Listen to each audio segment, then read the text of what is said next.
What's up, everybody? I'm Emmanuel E-Man Noisette, and today we are going to talk about Season 3, Episode 10. Yes, that's right. We are finally here, ladies and gentlemen. After a long, grueling amount of time, we are finally at the season finale for Season 3. Listen, it was called Revelations Part 2, and I think for very good reason, because a whole lot has been revealed to us. We got answers, y'all. We got answers. We got some more questions, but we got some major answers, and more importantly, I think confirmation for a lot of things that we were thinking about. So, guys, first of all, thank you so much for just being on this journey with me, going through all these episodes. Again, thank you for all your comments. I love it when you guys share all your theories and reactions to the videos. I do appreciate it. And of course, thank you to the many of you that have been hitting that thank you button and just showing some support to the channel. Again, that means a whole lot to me. So thank you for that. But guys, on a serious note, I'd like to take a moment to just really address a serious matter. Unfortunately, we lost some folks in the family. Last week, I put out a warning to a lot of people that were watching who wanted to come and spoil the finale for a lot of others in the comment section. So let's all just take a moment of silence for Ashton, John, Akir, and James as we remember how they effed around and found out when they got banned. Okay, so anyway, in case you missed it, we have some great news. Y'all, Season 4 of From has officially been greenlit. Yes! That's right. Listen, while it has been confirmed, and I guess that means that they're probably going to start filming maybe in, if we're lucky, spring of 2025. Give or take 6 months or so for them to finish, and then they got to finalize all the final, edits and special effects and all that stuff. I'm guessing they're gonna be coming back maybe early 2026, give or take. So we're gonna have to wait, I think, at least a year. Now, if they bring it out sooner than that, I'm fine with that.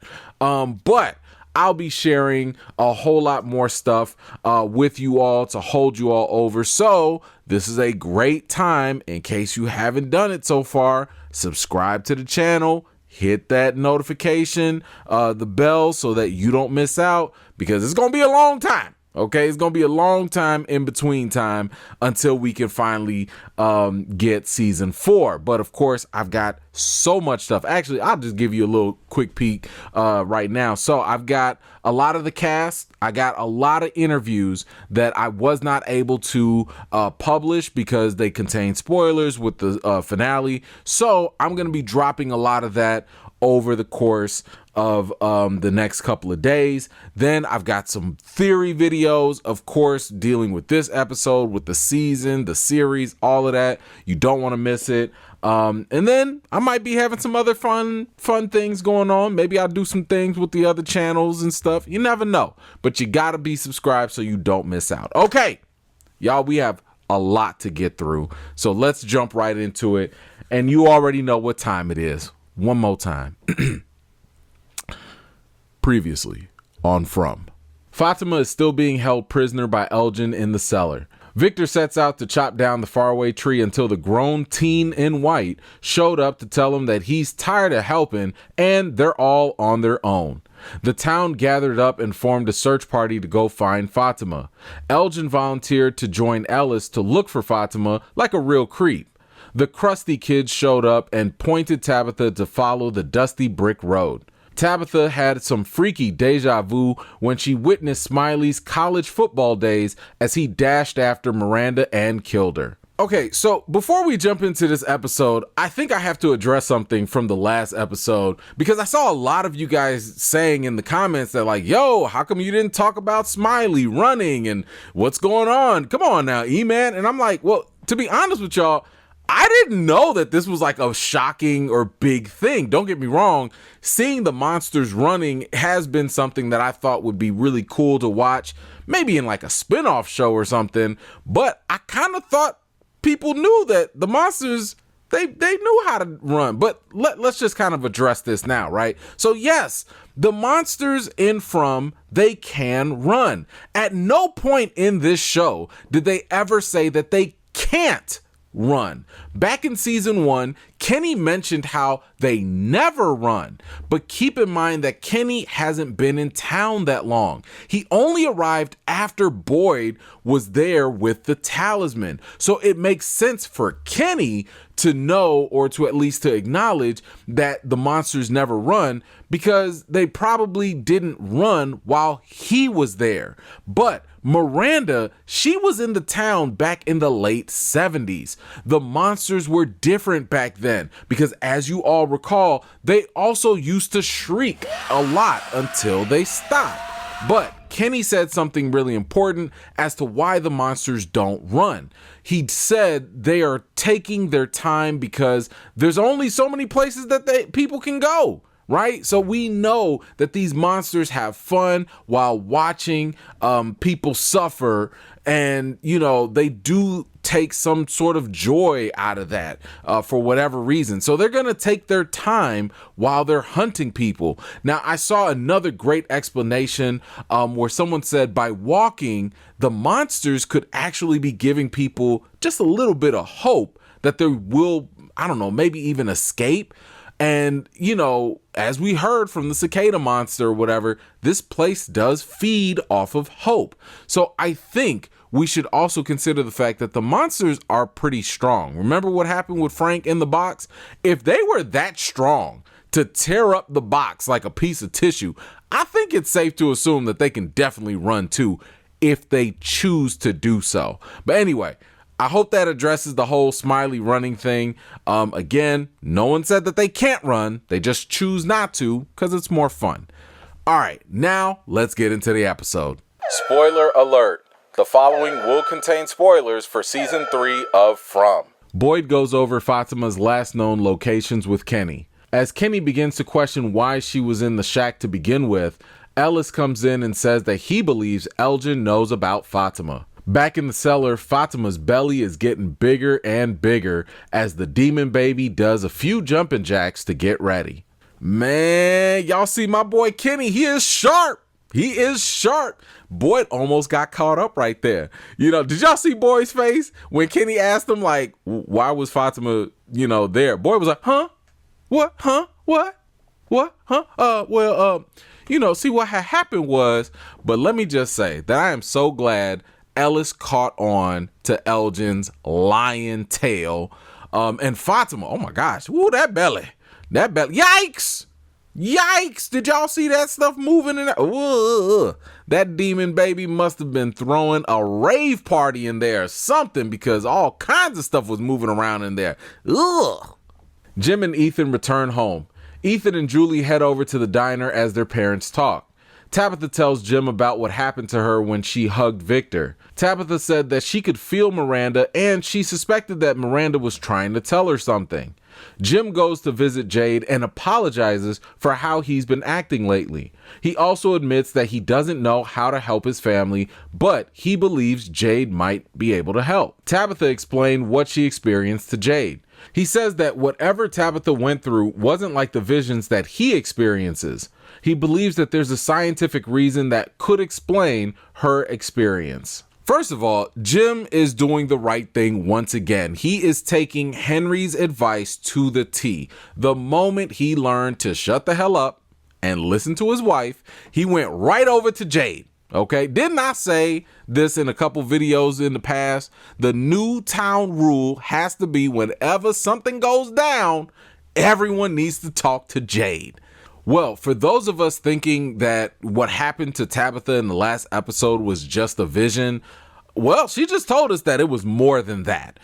Unlike Jade, who normally has these more intense visions, Tabitha was experiencing something on a completely different level. I guess we could probably call it super duper deja vu or something like that. But what I love here is Jade's explanation, because in this weird world of From, with all the crazy stuff, First of all, this is what I come for. Okay. This is what I like. This is what I love about this show.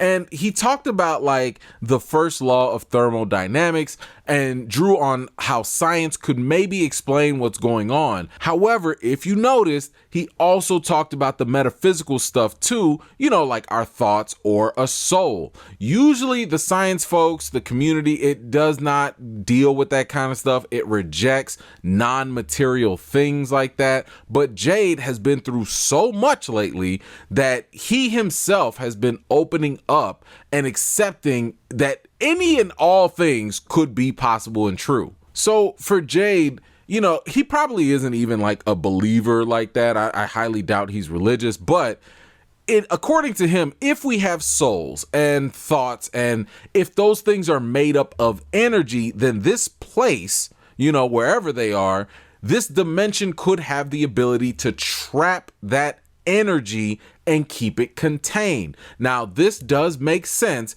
given what we just learned from Victor. He said that the children who were murdered poured their hopes into the roots, and those roots became the faraway tree. So, if Jade's theory is correct, the children's hopes are a form of energy that is now embedded in the roots of the faraway tree, right? And my guess is that those roots probably extend far and wide throughout the forest. Now, another thing to consider is that if Jade's theory on energy is correct, then that would explain a number of other phenomena and things that happen, such as the voices that we've heard over the course of the season. Remember when Sarah was going out camping with Boyd and she heard the voice that sounded like a woman and knew Boyd, aka Mr. Fish and Loaves? Well, there's a chance that maybe that was actually Abby's soul or her energy that was still trapped here.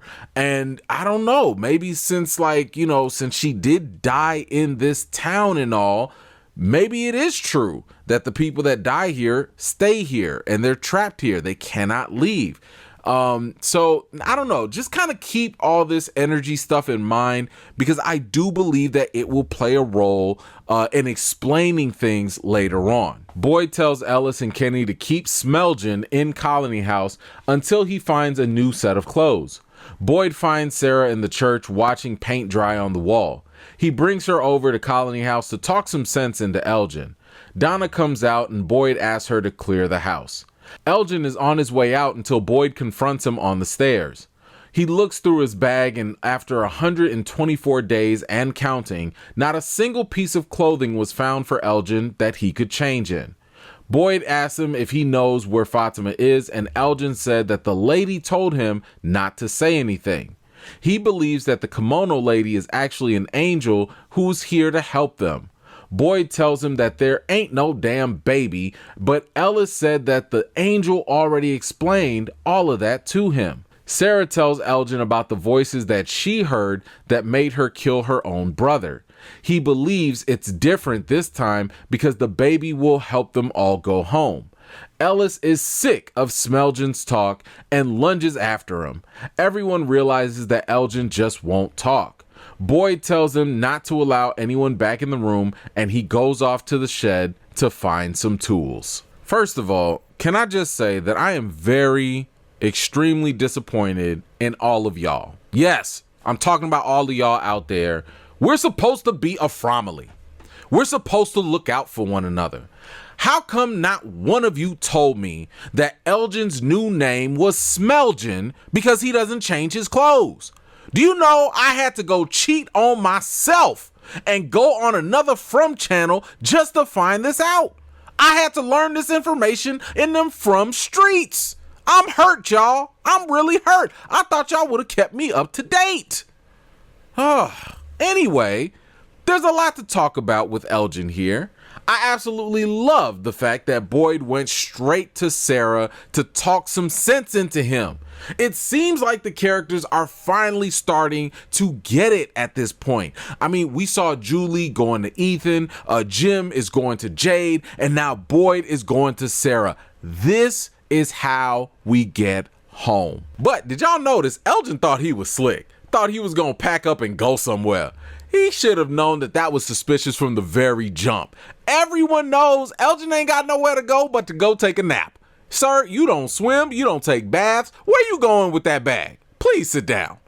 Now, we did learn some more information here with Elgin. We finally got an answer as to why he's been so gullible when it comes to the kimono lady. Now, all of this stems from his religious beliefs. Now, back in season 2, I think it was like episode 5, he told Sarah that he would go to church every Sunday with his grandmother, but he also wasn't very religious, right? Well, it seems like this kimono lady did just enough to make him take a huge leap of faith. And to think that she was an angel? Really? Personally, as a fellow believer, I was a little disappointed in Elgin just randomly believing this dead looking lady. And that was an angel to him? Really, bro? I mean, listen, but I can also understand how some people are willing to believe things with far less evidence. I mean, if you noticed when Boyd was recounting everything going on with Fatima, Elgin said that the lady already told him all that. This is very similar to what happened with the voices that were talking to Sarah, who they would use information as a way to deceive. Because when you think about it, these monsters or entities, they have access to more information, and they can lead people like Elgin or Sarah into believing that there could be something supernatural or good that comes along with this. But man, listen, I mean, again, I'm a believer now. Bro, you say you went to church every Sunday with your grandmother. I know you went to Sunday school. I know you must have heard the story of Adam and Eve and how the serpent used knowledge to deceive them. I mean, come on now. But no, you just gonna believe that that was an angel? Really? Now, what did bother me here was, even if you want to give Elgin a little slack in believing something supernatural was going on, Sarah straight up told him that she went through something very similar. However, Elgin was not believing her, and he was trying to say, oh, but this is different. You know, that's what bothered me. So now you want to critically think? Now you want to put your thinking cap on and find the differences? Remember when Elgin said that this was different because nobody here was dying? Tilly just rolled over in her shed grave. He really believes this baby is a good thing. Sir, what baby do you know makes their mama eat garbage, drink blood, and shank people? Please tell me. Now, I will say that I thought it was kind of funny when Ellis tried to jump Elgin. Listen, you almost got me, okay? You almost got me. You thought you was slick from. For a moment there, I almost thought Ellis was actually going to do something useful in this episode. Ha! Nope. But Boyd, asking for them tools. This was the point where I had to sit up in my chair. Because I'm like, no, not Boyd. Boy, what you wouldn't do? Boy, you're not gonna, would you? Ooh-wee. But guys, what did you think about Elgin's excuse for believing the kimono lady was an angel and that this was all a good thing? How did you feel when Boyd talked about going out for them tools? Let me know your thoughts. Henry comes over to speak with Victor. He apologized for not being more help to Victor in his time of need. Before he could continue, Victor cut him off and told him that he had to show him something that would probably make Henry hate him. Boyd goes into the shed and starts collecting tools until Father Khatri shows up. He highlights the irony in Boyd's decision to protect Fatima and yet still go after Elgin. He tells Boyd that if he follows through with this decision, then this place will actually break him. Boyd grabs the tools and heads back to Colony House. Hey guys, I didn't have my captions or subtitles on for this episode, but did Boyd just call Father Khatri the N-word? Like, did he just call him a ninja? Like, because if he did, that came from a real place. Okay. But what I love about this conversation is how revealing it is of Boyd's character. Remember, Father Khatri is a manifestation of Boyd's consciousness. So this is Boyd's thoughts being portrayed basically out loud. He lashed out at Khatri for not being here, and I think that just shows that Boyd is still grieving the loss. But Khatri talked about how this decision would have this place win if Boyd follows through. And I think that we kind of used to run with this impression that breaking Boyd means that he's just going to be all depressed or he's going to be all fearful or something like that. Well, Father Khatri is kind of telling us it's something different. He's saying that breaking Boyd is basically breaking your character. It's breaking your morale. It's breaking your values. In other words, this place could rob you of your humanity if you let it. Jim and Tabitha go out into the woods near Victor's hideout. Jade recounts his experience in the tunnels, including his vision of the tree roots forming the symbol. Tabitha told Jade what she learned from Victor about the tree. Jade gets frustrated and starts yelling into the wind. Back at the clinic, Randall is working out until the noise of the cicadas starts up again. He asks Marielle where the new medical equipment is and goes off to find it. He grabs the defibrillator device and cranks it up. He places one of the pads on his head and gets ready to place the other pad until Marielle dashes in to stop him. Now, I don't know about you all, but I'm Jade and Jade is me because I'm sick of these raggedy kids only saying I'm cooey all the time too. They could have been leaving notes, drawing pictures or something instead of saying the same word over and over and over again. So I felt this. Okay. Yes. I feel this man's frustration 100%. Now, he better than me because I would have been cussing them dusty kids out after all this time and all them visions. But we got to talk about Randall. Wow. Whoa. So, I mean, yeah, we've been seeing, him hearing these cicadas and all that, but I didn't know it was this bad. It's been made known that whatever Julie, Marielle, and Randall went through, it was absolutely terrifying. Even Randall said to Boyd back on the bus that there could be things worse than death here. And by the looks of it, whatever Randall is going through with these cicadas, it appears to be so bad that he was about to commit suicide just to make it stop. I mean, that's some seriously bad stuff to drive a person that far to that point. But you know what?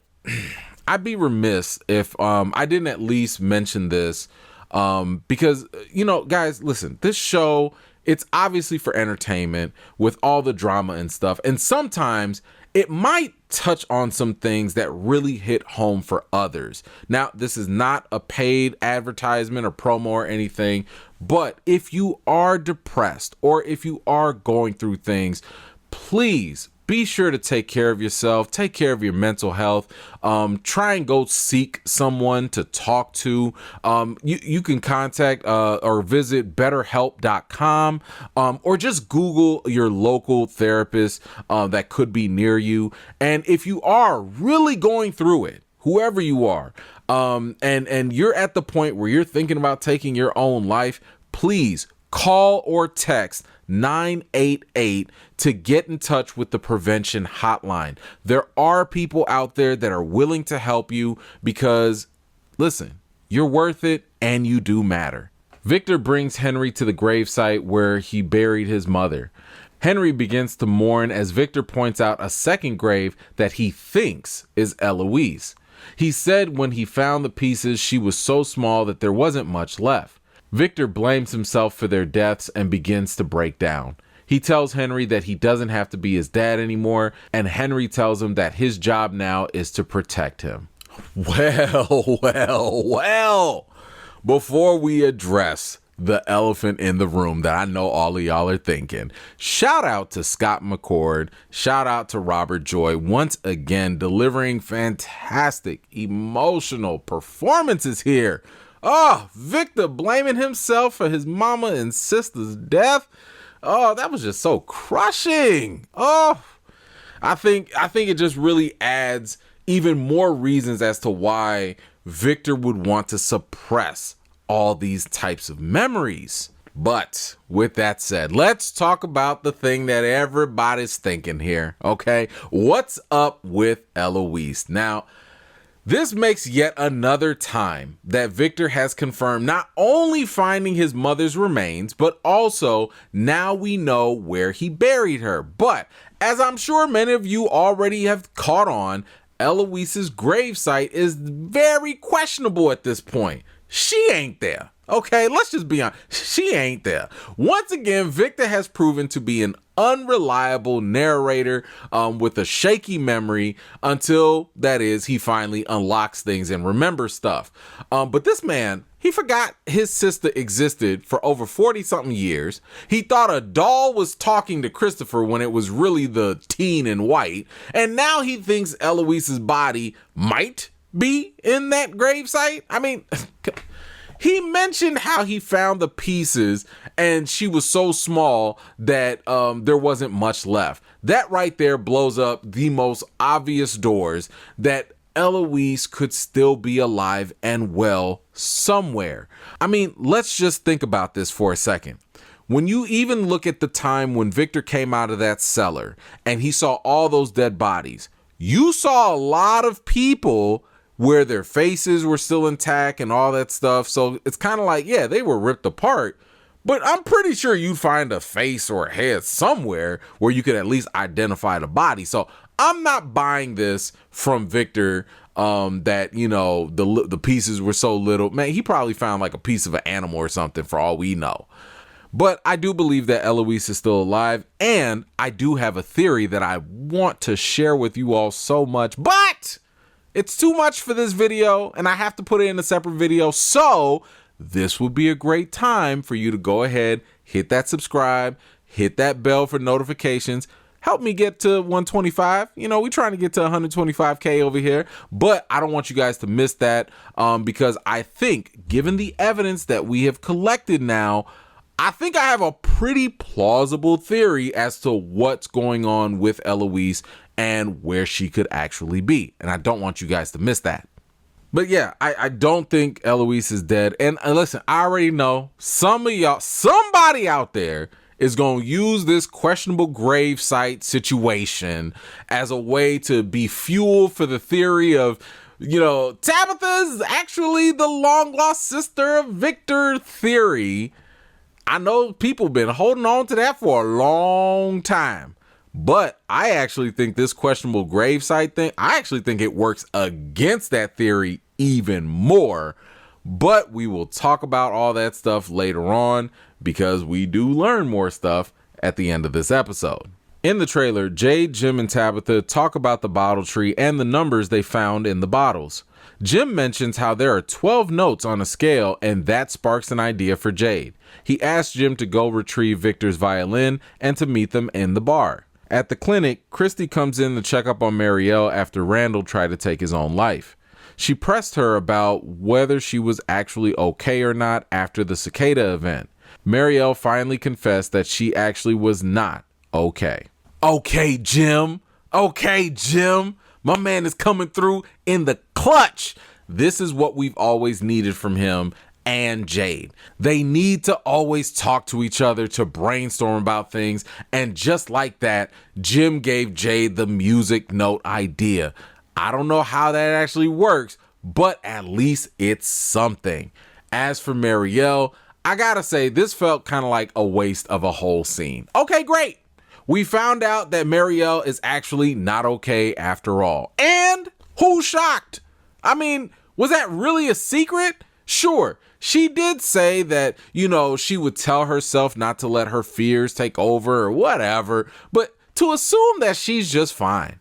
While we see Randall trying to off himself and Julie turning into a pothead, I mean, this scene could have at least given us a little bit more than just, no, I'm not okay. Ma'am, are you hearing bugs? Do you hear screams? Are you having any visions? Do you have a taste for blood? Any additional information would have been appreciated here. Boyd returns back to Colony House with some tools. Kenny tried to reason with him, but Boyd ain't got time for none of that. Fatima is still out there and she needs help. He sets the tools out, and just then, the Polaroid snaps a picture for Boyd to see. He starts to tie up Elgin, and Elgin really wants to know what the picture was, and Boyd tells him that it was a picture of his house.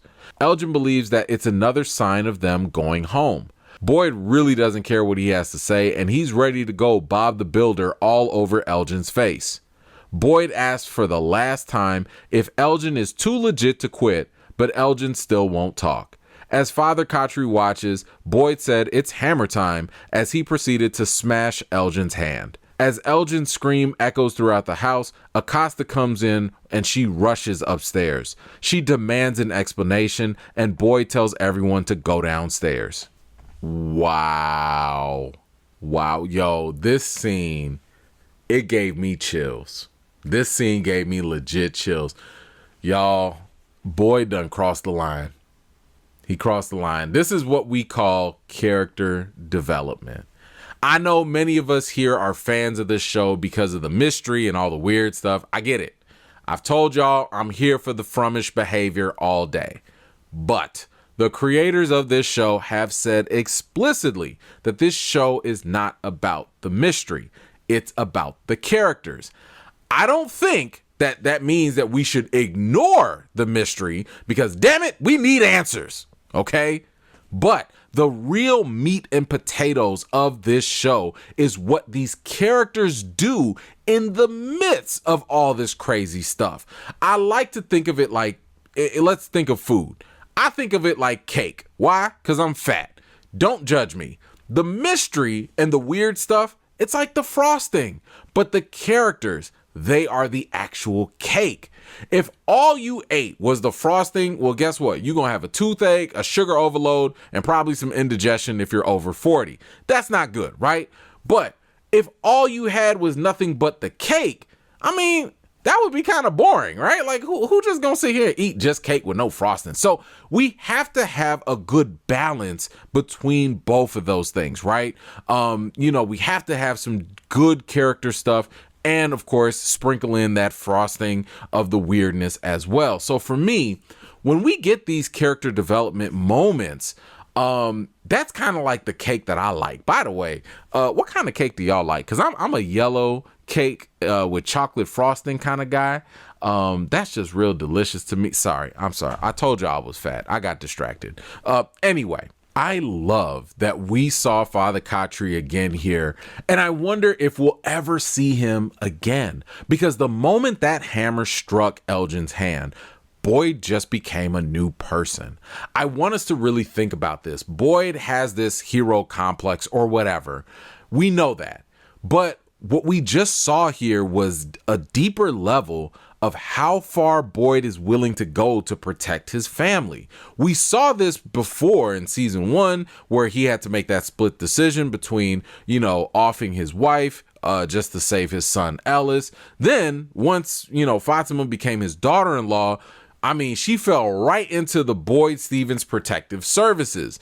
But now it seems like this place, it seems like it's actually broken Boyd. I wouldn't say that he's completely broken, but there's definitely a major crack in his armor now. And oh man, now that Acosta showed up, y'all already know it's about to further complicate things for sure. But what did you think when you saw Boyd take that swing with the hammer? I know I was in shock because it sucks to see your heroes stoop to a low level like this. But then again, do you think Elgin had it coming? Let me know whatever you think in the comments down below. Back in the bar, Jade starts to decipher the numbers as musical notes. As he hums the notes, Jim comes in with Victor's violin. Jim begins to question whether this is actually a good thing given how this place usually manipulates everyone. Tabitha suggests that maybe they should play this song far away from the town just to be on the safe side. Back in the cellar, Fatima is yelling for help. Out of frustration, she breaks the jar of blood against the wall. She grabs a shard of glass and begins to cut herself. Suddenly, the kimono lady stops her because her water is about to break. Okay, so Jade is putting things together as he should, but Jim just couldn't help himself But to start questioning if this was a bad thing or not, like, listen, don't get me wrong. He's not completely wrong. Okay. Every time they seem to crack some mystery, a consequence does tend to follow up. Just like with the radio tower, in season 1. So I understand his skepticism, but I'm just saying, bro, don't stop the progress. Okay. But I think that this is a great idea by Tabitha for them to go move it to a different location. And by the way, real quick, I don't care who you are. Not one person on this earth. I just find it incredibly hard to believe. Nobody sat here and thought that the numbers in that bottle were actual music notes. And I swear to you, if I see a From channel or somebody out there with a theory that came out and predicted that, listen, unless your theory was from 2 seasons ago, I don't believe you. Okay? You need more people. Okay? You a liar. Because where did that come from? What?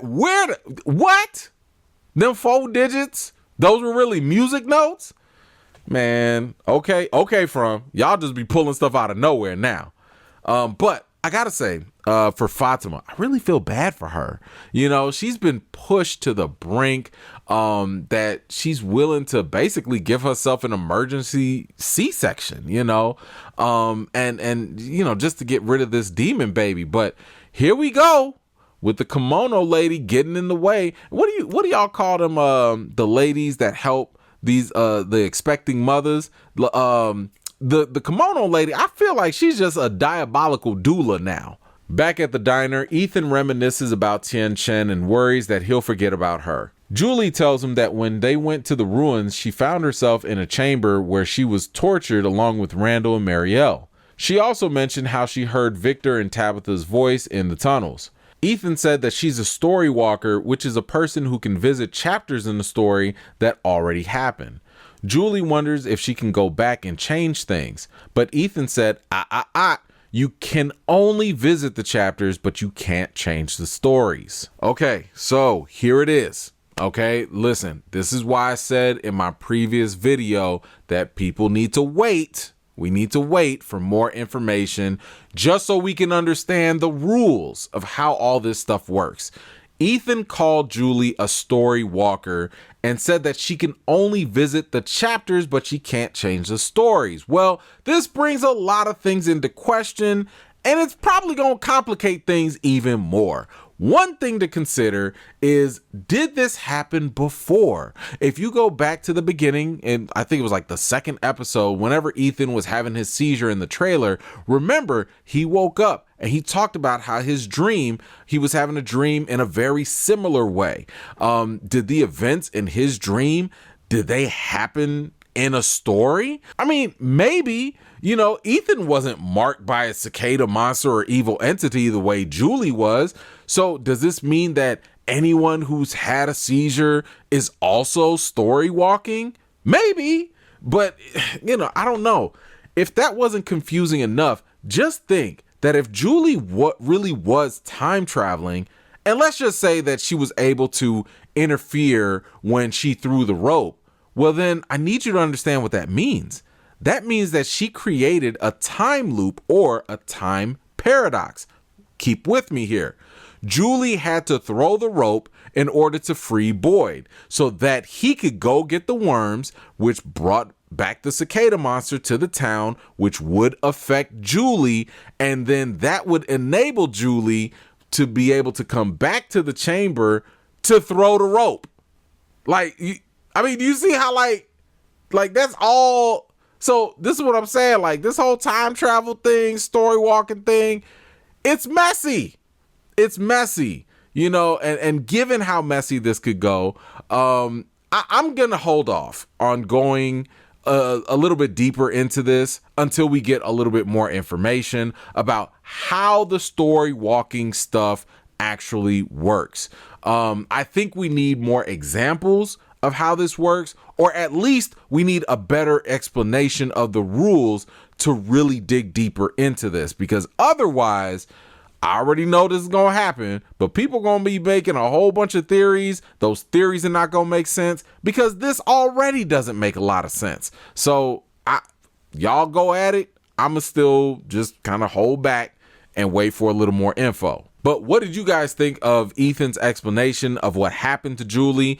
Are you confused, or do you have some theories about what happened? Let me know your thoughts about story walking and all that in the comments down below. Back in Colony House, everyone is arguing about the torture Elgin is going through and the need to find Fatima. Sarah goes upstairs to meet with Elgin. He tells her that he can't tell her any information about Fatima. She said that's cool and that she's been in his shoes. He begs her to speak to Boyd and to ask him to stop. She realizes that Boyd doesn't know how far he needs to go with Elgin, and she won't let this place continue to corrupt Boyd any further. She picks up a screwdriver and faces Elgin. While the arguing continues, Elgin's screams grow louder throughout the house. Everyone rushes upstairs and opens the door to find a bloodied Sarah and Elgin with his eye injured. Sarah reveals that Fatima is in the cellar. Oh my God. Like, what the hell? Like, I didn't see this coming at all. I mean, we have to think about just how jacked up this situation is, especially for Sarah.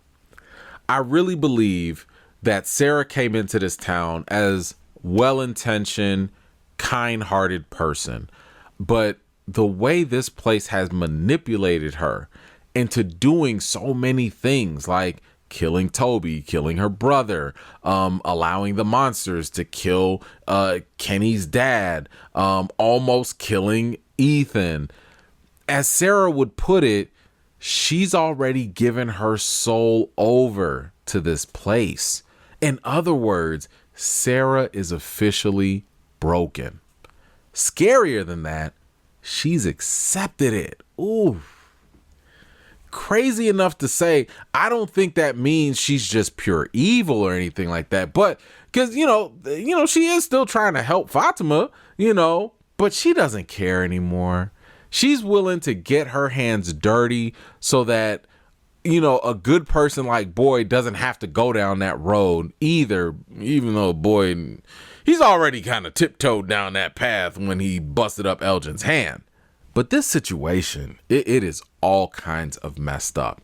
I mean, Elgin, as dumb as he is, he still wants the best for everyone. He's still trying to, help so that they can all go home. I mean, yes, he doesn't bathe, and yes, he refuses to change his clothes regularly, and yes, he's always sleeping. I don't know if he deserves to get his eye hurt like that, though. I mean, I think she gouged it out. Ooh, I know this is jacked up, but at least she got the answers they wanted. She's a little messy, but she's effective. So we have to think about this. Like, Elgin is still alive, and I just want you guys to really think, what exactly does this mean going forward? Better yet, what the hell do we do with Sarah? Like, is the box even an option anymore? What will happen when Sarah crosses paths in town with Elgin? I can't wait to see it. I mean, think about this. What about if Boyd sees Elgin in town? Will they ever see eye to eye again? Listen, or just imagine this. Fatima bumping into Elgin in Colony House, since they live together and all. Wouldn't that be ironic? I'll be here all night, folks. I'll be all right. Anyway, I'm loving it. I'm just playing. Okay, that was it. I'm done. I'm sorry. Anyway, listen, I'm curious to know what you all thought about this crazy turn of events with Sarah. Please let me know your thoughts in the comments. Jade and Tabitha stand at the bottle tree and start playing the melody they just learned. Fatima's baby is coming as everyone races over to the cellar. The trap door starts to open as well. The demon doula delivers the baby and walks down the stairs beneath the trap door. Fatima points them in the direction of the kimono lady, and Boyd insists that he needs to see what Fatima just delivered. He travels down the steps and goes further into the tunnel. Fatima says that she saw what the monsters are and what they did. She said that they sacrificed their children because something told them that they would live forever. In the tunnels, the monsters circle around Kimono Lady as she offers the demon child to them. Boyd watches in terror as the demon creature grows into an adult-sized being. It was then revealed that Smiley has been reborn. So I'm not even recovered from Sarah turning Elgin into a one-eyed pirate, and then y'all gonna hit us with this? Y'all gonna hit us with the return of Smiley? I mean, I guess he's back in action. And you know what? This is smart. This is a smart move on the show's part. Ever since Smiley showed his face at Colony House during the massacre, when he was over the stairs, he clearly has become the new face of the monsters in From. So bringing him back, I think, was very, very good. Now, can we also talk about the number of monsters that were there? I mean, I feel like we've seen all different kinds of monsters, but now it seems like there's only a finite number of them. I don't know. Maybe the budget ran out and they couldn't hire all the monsters. I don't know. But remember, do y'all remember back in Colony House when the massacre was happening and they were walking down the stairs? We actually saw a black or brown monster girl coming down the stairs. Where's she at? Or what about the one who pretended to be Julie's friend from high school, in the first episode or whatever? Where are the other monsters? Or do you think that the monsters simply take on different appearances? But even with this fan service with Smiley and all that, this is such a messed up situation on so many levels. I just think back to the second season when we really started to see Fatima break. When she was yelling at the cowboy monster outside and all that. She was finally letting the monsters get to her. And now this place literally violated her body and impregnated her with one of the worst monsters here. Like, this is some really sick stuff when you think about it. What's also interesting that we can't neglect is that while Fatima was going through all of this, she experienced some sort of vision or gained some knowledge of the past. Outside of the weird stuff going on with her pregnancy, she just dropped an important clue, which of course begs an even bigger question. But now we know that the monsters used to be human, and now we know that those crusty kids were actually their own kids that they sacrificed. But we also know now that they did this sacrifice because it promised them that they could live forever. The it in this case is obviously the evil entity. Now, we know that, yes, the monsters that came out at night are a problem, but they aren't the main problem. The evil entity probably, I'm guessing, is not easily dealt with by just smashing some music box either. But this entity has to be incredibly powerful to be able to grant these former humans immortality like this. And if we kind of go back, this kind of reminds me of the drawings that were in the tunnels that the monsters drew. Remember that big red, tentacle squid-like thing? I think we all kind of assumed that was the evil entity, but now this is just making me wonder if we're really getting more into, maybe like the Stephen King realm of things. Now, John Griffin, the show writer, the runner, he is a fan of Stephen King. And remember, I told you guys in my theory about Martin being the evil entity, how he shared a lot of commonalities with Stephen King's Boogeyman. So I'm just wondering if the evil entity here, if he might, or if it might turn out to be something just as wild and crazy as Pennywise, the it clown, because like that creature, his real form is like some big giant spider in disguise. So I'm wondering if the evil entity is probably going to be some evil big squid monster or something too.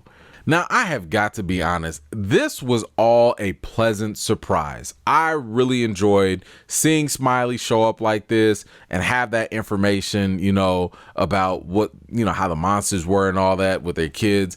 Now, I can't speak for others, but I could not imagine having something cool like that leaked and ruined for me. I'd be so pissed, because if you read about this and then you watched it, would you really be entertained by what happens? You know, if somebody took that surprise, well, if you took that surprise away for yourself, would you really look at this and be like, oh, wow, that's cool. Like, oof, couldn't be me. I'm glad I did not get ruined and spoiled. But anyway, you all tell me, what did you think about this crazy reveal of Smiley coming back? What did you think about the origins of the monsters being revealed as being the parents of the Ashy kids? Who or what do you believe is the actual evil entity that granted them that immortality? Let me know all your thoughts and comments down below. As Jade continues to play, all the moisture in the air evaporated and dust clouds began to rise as the dusty, mangy kids started to appear. One of the Ashy kids comes before Tabitha and says the profound statement of, "Ankui." Just then, both Jade and Tabitha seem to have an awakening as they recall the meaning of the word. Tabitha says, "Remember," and the Raggedy Kid smiles. Jade recalls that they tried to save the children and that they sang them lullabies. Tabitha runs away with Jim following right behind her. He urges her to tell him what's going on. She said that her and Jade were here before. She also said that she was Miranda and Jade was Christopher. They have been here since the beginning, but they failed to save the children and set them free. One of the children was actually hers and Jade's in a past life. She gets pretty emotional and walks away. All right, if I could be honest for a second, Tabitha was starting to get on my nerves. Every single time she starts to remember something, what does she do? Don't touch me, no, I can't. Like, I'm sitting here like, I'm trying to be sympathetic, okay? I understand this is crazy, it's emotional, I get it. But every time she keeps on saying, I can't, I just want to scream at her and just be like, si se puede. Yes, you can. Yes, we can. Okay? Like, we got a show to get through. You can't just be tapping out every time you got some feelings. Okay, but let's talk about the many, many things that happened here. Real quick. I kept looking back at Jim, and every single time when them little dusty kids was around, he could not see them. Okay, so that is just something to maybe keep in mind. Only Jade and Tabitha were able to see them. All right. Anyway, there you have it once again. We just got a bunch of answers for some of you, maybe even confirmation for some theories. We know now that Ankui means remember. I guess remembering is going to have to be a key to solving other mysteries of this place, but that's one word down. Okay, I don't know how many other words that we're going to have to learn, but at least we got one. Anyway, Tabitha gave the most straightforward answer that this show could probably give. She was Miranda and Jade was Christopher, meaning this show is all about their past lives and, yes, reincarnation. Go back. Think about what Jade talked about with energy being trapped here that probably has something to do with the whole reincarnation of things. Now, I suspected this when I talked about my whole Avatar theory, going back to when Henry revealed that Miranda had told him about the Chosen Ones. So this was something that I think just kind of was reinforced throughout the show. But now we just really got that confirmation. Furthermore, I think that we can kill a couple of theories here. Maybe that AI simulation theory, we can stop that. I think that that's pretty much bunk at this point. And we can also probably put a nail in the coffin with the whole Tabitha being Victor's sister theory as well. Look, it was fun while it lasted. Okay, it was a very good theory at first. I didn't really buy into it because I thought there was more evidence that said otherwise, but I let people rock. Okay, it was a good ride. But if you still holding on to that theory now, when the character literally tells you straight up, she is Miranda. Reincarnation, baby. I don't know what to tell you. At this point, you just want to believe what you want to believe and make the show whatever you want it to be, because the show is literally, it can't be more clear.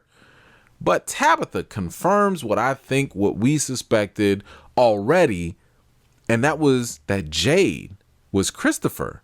they obviously shared a lot of similarities between Jade and Christopher. I mean, they both saw the symbol. They both saw Jasper. I mean, Jade literally was seeing Christopher multiple times in his visions. So now this makes me think it isn't Tabitha who needs to go through the tree to save the kids, but rather it needs to be Jade. The same way it was supposed to be Christopher, Jade is the one who should be the key to saving these kids. Oh, and we got another answer with the whole bracelet situation. So yeah, that one-of-a-kind bracelet, that unique bracelet, well, I mean, I guess it is kind of one of a kind if you're the only one making it one time in each lifetime. So yeah, okay, now we can put that away. We get the bracelet thing. So guys, what did you all think about this big reveal with Tabitha? You've got reincarnation confirmed with Jade and Tabitha. You've got the simulation theory and the whole Tabitha Victor sister thing, I think, debunked. What did all this information to you? What did it mean to you? And how did you feel when you saw all of this stuff unfold? Let me know in the comments. Jim goes walking in the woods as he collects himself from that conversation with Tabitha. Suddenly, Julie is yelling for her dad and she rushes over to him. Her face is scratched and she says that she thinks this is when it happens. She begs him to run back to town, but Jim is concerned about what happened to her face. She says that she needs to change the story. Out of nowhere, a man in yellow appears. Jim yells for Julie to run away. The man in yellow says that knowledge comes with a cost. Jim takes a swing at him, but the man grabs Jim by the neck. He says that his wife shouldn't have dug that hole and rips Jim's throat. He dead. Wow, wow, wow, wow, wow, wow. Wow. So much to unpack here. First of all, I think it is pretty clear that this Julie is not the same Julie that we saw at the diner earlier with Ethan. This Julie clearly seems different. Ladies, correct me if I'm wrong, but it looked like she got her hair colored a little bit. Looks like it was a little darker. I could be wrong. But she definitely got a haircut. And, you know, by the looks of it, I don't know, maybe she got one of them Marielle specials. But more importantly, we see that she's got some scratches on her face. So clearly this future Julie has been through some things. I wonder if she's had a close encounter maybe with one of the monsters. We saw how that monster was able to slice Father Khatri up before, you know, in the previous season. So I wonder if her story walking, maybe she had some fights or some conflicts along the way. But it's pretty obvious that Julie was being hard-headed as usual. She's trying to change the story, even though Ethan told her that she can't do that. This is why I want to know more information on how the rules work here. There are only two ways that this can go. One, either Julie actually can change the story and Ethan was wrong, or two, Ethan was right, and no matter what Julie does, she can't change the story. Now, just in case this whole situation was a little confusing for people, let me try and explain what happened. The Jim that we saw, that is still Jim in our current present timeline. We are currently, obviously, in the present. It seems like Julie from season 4, season 5, might have come back to season 3 because Jim eventually is killed. My guess here is that Jim dies one way or another. This must be the reason that prompts her to even want to go back into the dream or story walking in the first place. That's probably what makes her want to change things. I mean, listen, if you heard what the man in yellow said, and we'll get to him, don't worry, he said that it didn't have to happen. Like, this did not have to happen. Then again, maybe this was all just inevitable. Maybe Jim's death is just as unavoidable as Uncle Ben's dying for Spider-Man or Bruce Wayne's parents for him to become Batman. Again, we don't know the rules to this time travel, story walking stuff. So maybe Jim is actually dead, or maybe Julie can change things. I don't know. I think we're just going to have to wait to find out. Okay, but let's talk about this man in yellow. I know the main question is, who is he, right? I'm glad you asked, because I have a theory about that, and I will drop that in a separate video. So once again, make sure you're locked in, subscribe, notifications, all that good stuff. But let's go over what we do know so far about the man in yellow. Well, this is definitely the guy that Miranda saw in one of her paintings. He's also obviously the voice that we heard on the radio at the end of season 1. There's another answer for you. He warned Jim about Tabitha digging that hole and all of that. Also, he told Jim that knowledge comes with a cost. This leads me to believe that the man in yellow is yet another extension of this place because of his reactions. Now, if you notice, he started to get angry when Jim started to fight back. This goes back, I think, to the end of season 1 when Sarah talked about her brother Nathan's theory that this place gets angry when you push too hard. Well, Jim started pushing and he got pushed back. Okay, so gaining information or knowledge about this place, building radios to towers to try and communicate to the outside world, cracking the code of the bottle tree, and you gonna try and take a swing at folks? Yeah, that's gonna get this place kind of angry, all right. And this yellow man seems to be the wrath of this place incarnate. Now, I don't think that this man in yellow is the same as the monsters that come out at night. I mean, obviously, there's still daylight and he's out walking. Now, I know Jim isn't some athletic jock, but this man in yellow, man, he got some of that old man strength. You know, the way he blocked Jim so easily, not to mention him posting him up with just one hand like that. Oh, and he pushed the mess out of Julie, like, get away from me, little shoe fly. Don't bother me. Either way, man, R.I.P. Jim. My man had a good run. You know, he was coming up with answers. He was solving mysteries. He finally started becoming a good dad and all that stuff and a good husband. But woo, man, R.I.P. But I got a feeling that this is not the last we see of him. You know, I think he'll be back one way or another, especially if we're dealing with story walking, time travel stuff. Now, will he be saved? You know, that's an entirely different question.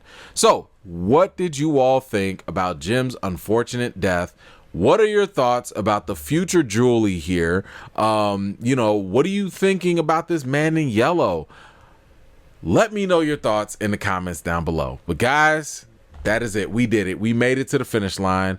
This is a wrap for season 3 of From. Now's the time where I give you guys my thoughts about this final episode and the whole season 3 as a whole. Episode 10 was chock full of intense scenes, especially for the characters. And the one thing that I think it did a great job of doing was giving us some real development with the characters. I absolutely loved what we got from Boyd, Sarah, and Elgin. Those characters will clearly never be the same.